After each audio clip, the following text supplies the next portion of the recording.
Dear students, आज के इस वीडियो में हम सुपरपोजिशन ऑफ वेव्स इस चैप्टर के एक्सरसाइजेस जो हैं वो करने वाले हैं।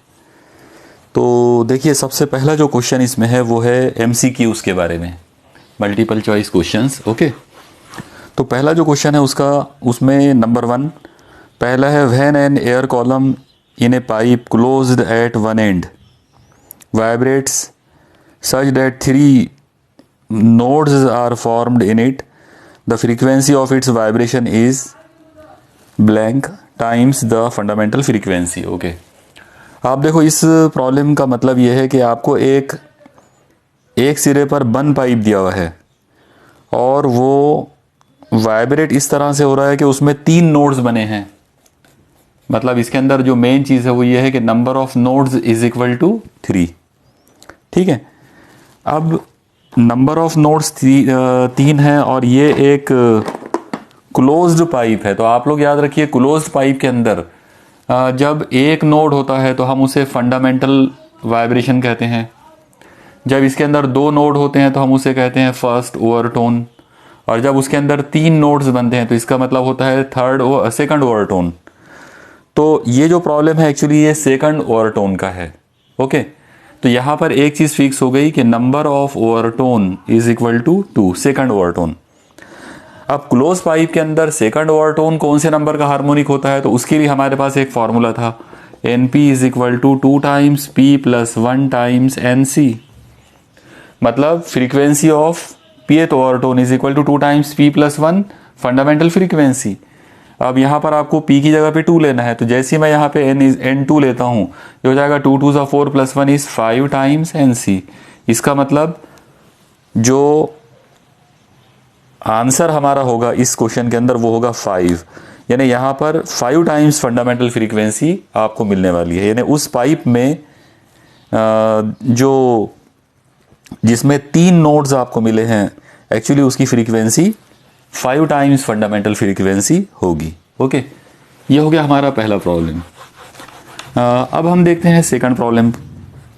सेकंड जो एमसीक्यू आपको दिया हुआ है वो है, if 2 open organ pipes of length 50 centimetre and 51 centimetre. Okay, हम इसको सॉल्व करना शुरू करते हैं। आप देखिए, इसमें सबसे पहली चीज़ आपको पहले पाइप की लेंथ दी हुई है 50 सेंटीमीटर और दूसरे पाइप की दी हुई है 51 सेंटीमीटर। ओके, अब इसमें they are sounded together to produce 7 beats per second. मतलब यहाँ पर जो बीट फ्रीक्वेंसी है वो आपको दी हुई है 7 बीट्स पर सेकंड, और आपका जो टारगेट इसके अंदर है वो है the speed of sound is. Okay, तो आप देखो इसको किस तरह से करना है। सबसे पहले आप याद रखो कि द 2 ओपन ऑर्गन पाइप्स, यानी ऐसे पाइप है जो ओपन है, तो ओपन पाइप के लिए जो फंडामेंटल फ्रीक्वेंसी का फॉर्मूला होता है वो है V/2L। ओके, अगर ये क्लोज पाइप बोलते तो V/4L होता था। ठीक है, तो अब यहाँ पर अगर हम फर्स्ट साउंड लेंगे तो उसकी फ्रीक्वेंसी आएगी N1 is equal to V/2 times L1, और जब हम सेकंड लेंगे, सेकंड पाइप लेंगे, तो उसकी फंडामेंटल फ्रीक्वेंसी आएगी V/2 टाइम्स L2। ठीक है, अब हम यहाँ पे बीट फ्रीक्वेंसी का फॉर्मूला यूज़ कर सकते हैं। ठीक है, तो चलो शुरू करते हैं। बीट फ्रीक्वेंसी का फॉर्मूला आ जाएगा P is equal to N1 minus N2। P जो है उसकी वैल्यू आपको गिवन है 7, तो 7 इज इक्वल टू N1 की वैल्यू आ जाएगी V/2 times L1 minus V/2 times L2। 7 is equal to, यहाँ पर आप देखिए कि V कॉमन निकाल सकते हैं, 2 भी कॉमन निकाल सकते हो, तो V/2 अगर कॉमन निकाले तो ये बन जाएगा 1/L1 माइनस 1/L2। ओके, चलो इसके अंदर आप ये 7 को शिफ्ट कर दे इधर, तो ये हो जाएगा 14 is equal to V in bracket 1/50 minus 1/51। तो 14 इज इक्वल टू आएगा V इन ब्रैकेट, यहाँ पर आप इन 2 को मल्टीप्लाई करोगे नीचे और ऊपर क्रॉस करना पड़ेगा, तो 51 इधर 50 इधर, तो ये आ जाएगा 51 माइनस 50। ओके, तो अब आगे इसको हम लोग यहाँ इस साइड में सॉल्व कर लेते हैं। ये क्या हो जाएगा, 14 is equal to V in bracket 51 minus 50 is 1, तो 1/50 इंटू 51, ये दो नंबरों को इधर शिफ्ट करें तो v की वैल्यू मिल जाएगी, मतलब 14 इंटू 50 इंटू 51, तो v इज इक्वल टू, इसका जो इन तीनों नंबरों को अगर आप मल्टीप्लाई कर लेते हैं तो इसका आंसर आएगा 35700 और यूनिट होगी सेंटीमीटर पर सेकंड। यहाँ पर जो आंसर आपको दिए हुए हैं चारों भी वो मीटर पर सेकंड में है, तो इसको डिवाइडेड बाय 100 कर दो, मतलब ये 2 जीरो कट जाएंगे, तो v इज इक्वल टू आ जाएगा 357 मीटर पर सेकंड। तो this is the answer. Okay, यानी इस तरीके से हम इस MCQ को सॉल्व करेंगे। तो इसका जो फाइनल आंसर होगा वो इस बुक के मुताबिक वो डी ऑप्शन है, 357 मीटर पर सेकंड। ओके, चलो अब हम चलते हैं अपने तीसरे MCQ की तरफ। आप लोग देखिए, तीसरा जो MCQ है वो है the tension in A piano wire, यानी इस मरतबा टेंशन, तो लॉ ऑफ टेंशन को हमको यूज़ करना पड़ेगा। टेंशन वर्ड आते बराबर आप याद रखो कि लॉ ऑफ टेंशन जो है वो हमारे लिए इसमें यूजेबल होगा।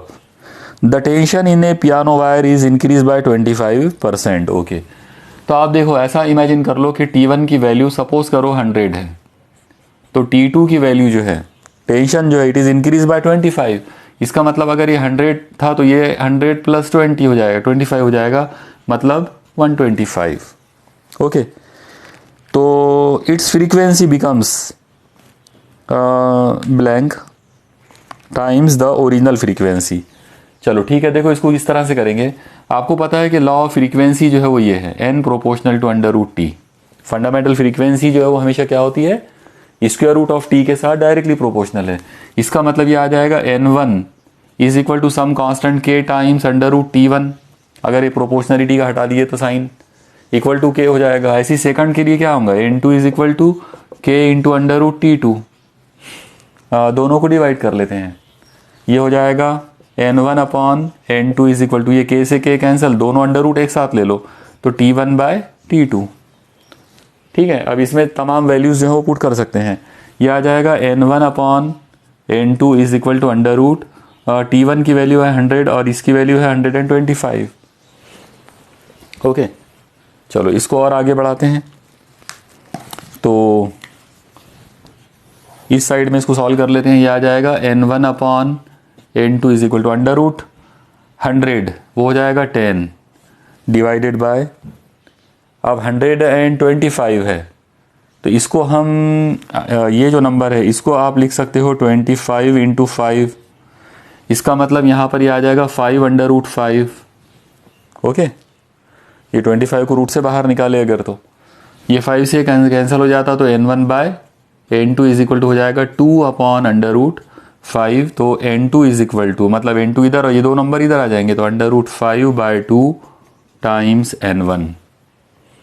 ओके, तो n2 is equal to under root 5, under root 5 की वैल्यू आना चाहिए 2 पॉइंट समथिंग, तो डिवाइडेड बाय 2 इंटू n1। यहाँ पर आप देखिए इसकी जो एग्जैक्ट वैल्यू जो आएगी अंडर रूट 5 की,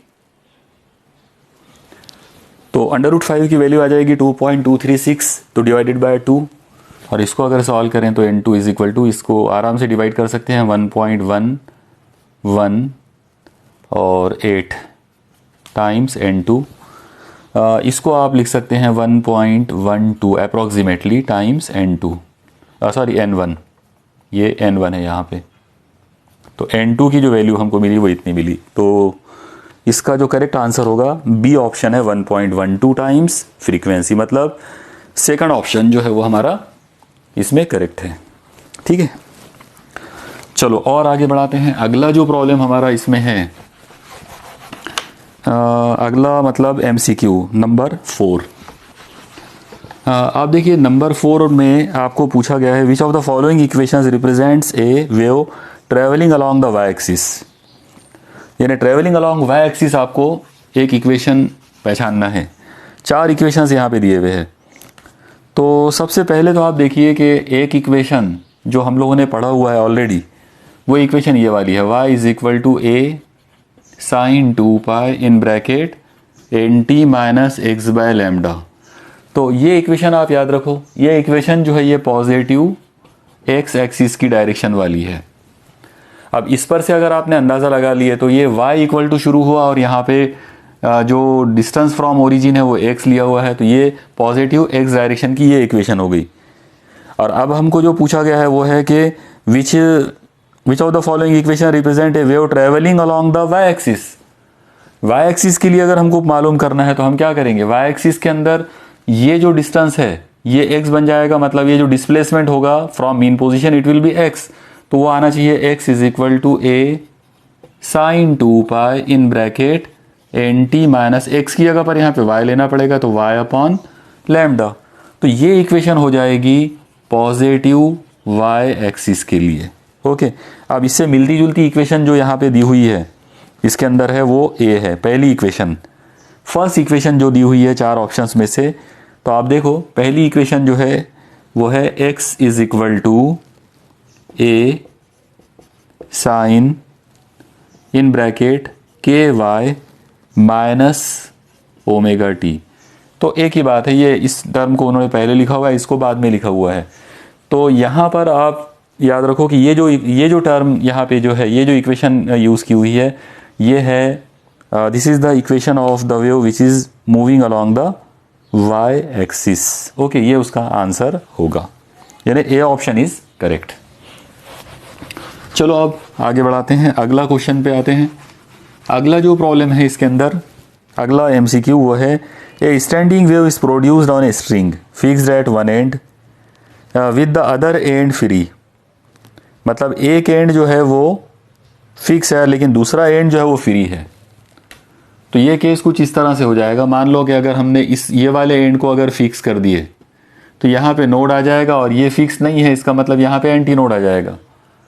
अब आप देखो इसमें अगर एक स्टैंडिंग वेव अगर हमको बनाना है तो यहाँ स्टैंडिंग वेव जो बनेगी तो पहली स्टैंडिंग वेव तो कुछ ऐसी बनेगी इस टाइप से, यानी ये वाला जो पार्ट है ये ऐसे मूव होगा, ये वाला जो डिस्टेंस होगा it will be lambda by 4। तो यहाँ पर आ गया L is equal to lambda by 4। Okay, ये पहली चीज़ आ गई। अब सेकंड केस के अंदर क्या हो सकता है, सेकंड केस के अंदर ये नोड रहेगा, ये एंटी नोड रहेगा, लेकिन यहाँ एक नोड और आ जाएगा। तो चलो सेकंड केस बनाने की कोशिश करते हैं हम लोग यहाँ पे, क्योंकि उसी पर से हमारा अंदाज़ा आ जाएगा। ये n और इस जगह पर एंटी नोड लेना है, ये वाला जो पॉइंट है ये वाइब्रेट होगा ऐसे, तो यहाँ पर हमको एक नोड और एडिशनल लेना है। तो ये इस तरह से होगा, ये फर्स्ट ओवरटोन होगा उसका, ये फंडामेंटल वाइब्रेशन और ये फर्स्ट ओवरटोन। तो अब इस केस के अंदर आप देखो कि यहाँ इस जगह पर ये एंटी नोड है, तो ये वाला डिस्टेंस होगा लैम्डा बाय 4, ये वाला डिस्टेंस होगा लैम्डा बाय 4 और ये वाला डिस्टेंस भी होगा लैम्डा बाय 4। तो टोटल मिलाकर ये डिस्टेंस कितना हो गया, 3 टाइम्स लैम्डा बाय 4 और ये L है, इसका मतलब यहाँ पर L की जो वैल्यू हमको मिली वो 3 टाइम्स लैम्डा बाय 4 मिली। तो बस अगर ये दो केसेस पर से आप अंदाज़ा अगर लगा लेते हैं तो हम इसको इजीली आगे जो चार ऑप्शंस इसमें दिए हुए हैं उनको हम सॉल्व कर सकते। ठीक है, आप देखिए इसको किस तरह से करेंगे। अब हम यहाँ पर तो एक चीज़ जो हमको मिली फंडामेंटल वाइब्रेशन में जो लेंथ मिली वो मिली लैम्डा बाय 4, इसके बाद जो लेंथ मिली वो है 3 टाइम्स लैम्डा बाय 4। तो 1 आप इसी पर से आप अंदाज़ा लगा लो, ये जो नंबर पहले वाला जो नंबर है ये है 1 टाइम्स लैम्डा बाय 4, ये जो नंबर है ये है 3 टाइम्स लैम्डा बाय 4। तो 1 के बाद 3 आ गया और ये ऑड नंबर है, इसका मतलब क्या हुआ, odd multiple of lambda by 4। तो अब हम देखते हैं इसके अंदर चार अलग अलग जो ऑप्शंस हैं, इनमें से पहला ऑप्शन है must be an odd integral multiple of lambda by 4। तो यही करेक्ट है, यानी लेंथ ऑफ द स्ट्रिंग जो है वो क्या होना चाहिए, तो it must be odd integral multiple of lambda by 4, यानी ये पहला ऑप्शन जो है वो ही करेक्ट है।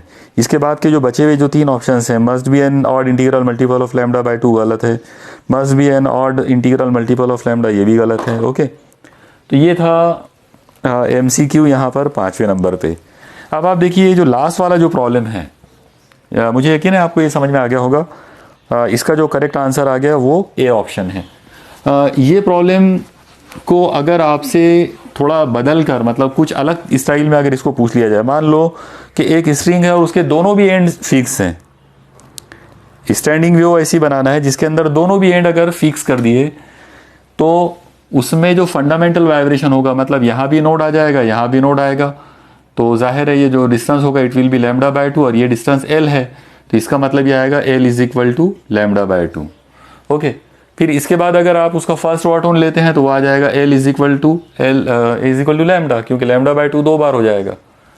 तो अब ये वाले केस में, इस तरह के केस के अंदर, मतलब if the two ends are fixed, यानी अगर स्ट्रिंग के दोनों भी एंड्स को अगर फिक्स कर दिया जाए तो फिर क्या होगा, तो हम इसको इस तरह से ले सकते हैं। पहले वाली जो लेंथ है इसको मैं यहाँ पर थोड़ा सा रद्दोबदल करके इसको मैं कुछ इस तरह से लिख लेता हूँ 1 टाइम्स लैम्डा बाय 2, और ये जो सेकंड टाइम हमको जो मिला इसको मैं लिखता हूँ 2 टाइम्स लैम्डा बाय 2।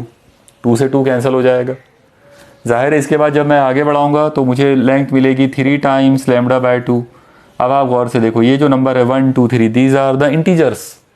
इसका मतलब ये वाले केस के अंदर ये आ जाएगा integral multiples of lambda by 2। यानी अगर कोई स्ट्रिंग के दोनों भी एंड फिक्स कर दिए जाएं तो उसमें जो लेंथ होगी वो लेंथ होगी integral multiple of lambda by 2।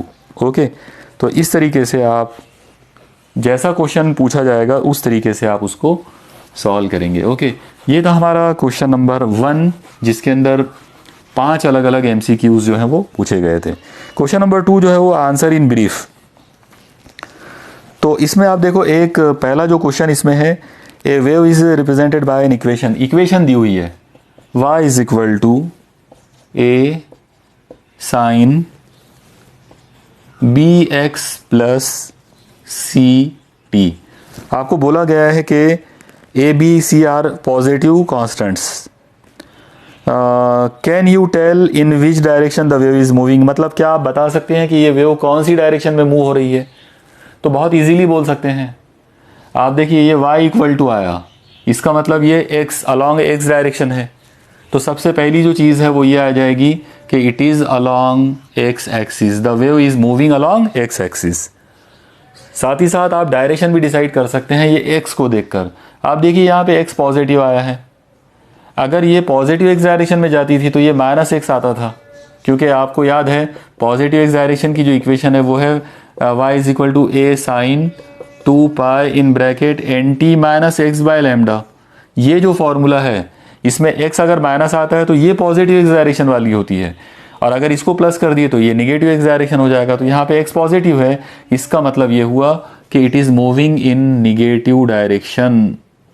ये जो चीज़ है तो ये क्या है, निगेटिव डायरेक्शन के लिए है। ठीक है, तो इस तरह से आपका जो पहला जो क्वेश्चन है आंसर इन ब्रीफ का, उसका आंसर होगा कि this wave is moving along x axis in negative x direction. मतलब ये जो वेव आपको दी गई है तो ये निगेटिव x एक्सिस में जा रही है। ये हो गया आपका पहला ब्रीफ क्वेश्चन। ओके, चलो इसके बाद अब सेकंड पर आते हैं। A string is fixed at the two ends and is vibrating in its fundamental mode. Okay, आप देखो ये इस तरह से है, फंडामेंटल मोड में है। तो फंडामेंटल मोड में तो ये कुछ ऐसी बनेगी, यहाँ पर नोड आ जाएगा और ये भी नोड आ जाएगा। Okay, it is known that the two ends will be at rest. Okay, ये नहीं, दोनों भी जो नोड्स हैं वो रेस्ट पे है।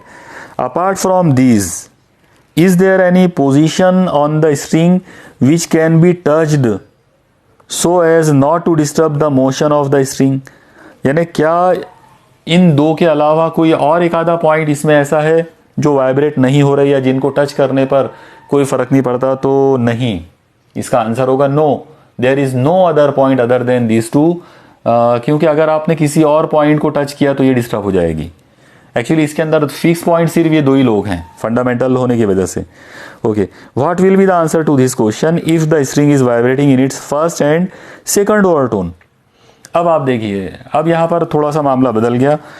What will be your answer if it is vibrating in first overtone, यानी पहले ओवरटोन में अगर आप इसको लाओ तो अब देखो, अगर आप इसको पहले ओवरटोन में लाओगे, ये एन है, ये भी नोड है, तो यहाँ एक नोड और आ जाएगा, तो ये कुछ ऐसा वाइब्रेट होगा। तो अब हमारा आंसर होगा कि yes there is one additional point, एक पॉइंट और ऐसा होगा जिसके एक और नोड हमको मिल जाएगा जिसको टच करने पर, जो कि रेस्ट में होगा, जिसको टच करने पर ये वेव डिस्टर्ब नहीं होगी।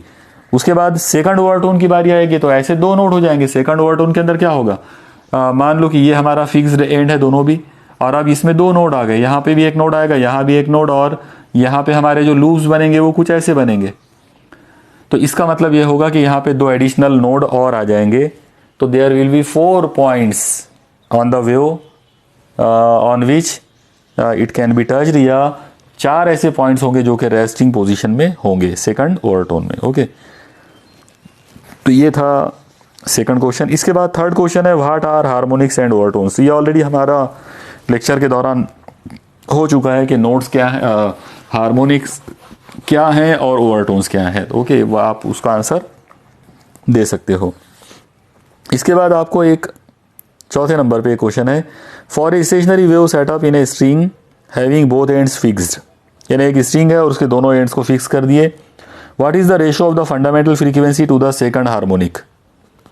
ओके, फंडामेंटल फ्रीक्वेंसी, अब देखो दोनों एंड अगर फिक्स, एक पाइप आपने लिया है, उसके दोनों एंड फिक्स कर दिया और उसको वाइब्रेट किया फंडामेंटल वाइब्रेशन के अंदर, यहाँ भी नोड है और ये भी नोड है, तो इसका फंडामेंटल फ्रीक्वेंसी का फॉर्मूला आएगा 1/2L√T/m। फिर इसके बाद आपको क्या बोला है, उसको आपको सेकंड हार्मोनिक में उसको वाइब्रेट किए। अब देखो यहाँ पे इसको N1 दे देता हूँ, ओके, इसका नाम, या हम क्योंकि अलग फ्रीक्वेंसी बताने की कोशिश कर रहे हैं तो N' बोल देते हैं। तो N' इज इक्वल टू, यहाँ पर आपको क्या दिया हुआ है, it is vibrated in second harmonic. Second harmonic का मतलब ये होगा कि 2 टाइम्स n। तो उसने क्वेश्चन ये पूछा हुआ है कि what is the ratio of fundamental frequency to the second harmonic, यानी इसका और इसका रेशियो क्या होगा। जाहिर है अगर मैं इन दोनों का रेशियो निकालता हूं तो ये आ जाएगा n/2n, मतलब ये n से n कट जाएगा 1:2, तो आंसर आएगा 1/2 या 1:2। तो उसका करेक्ट आंसर ये होना चाहिए। ओके, इसके बाद अगले MCQ पे चलते हैं।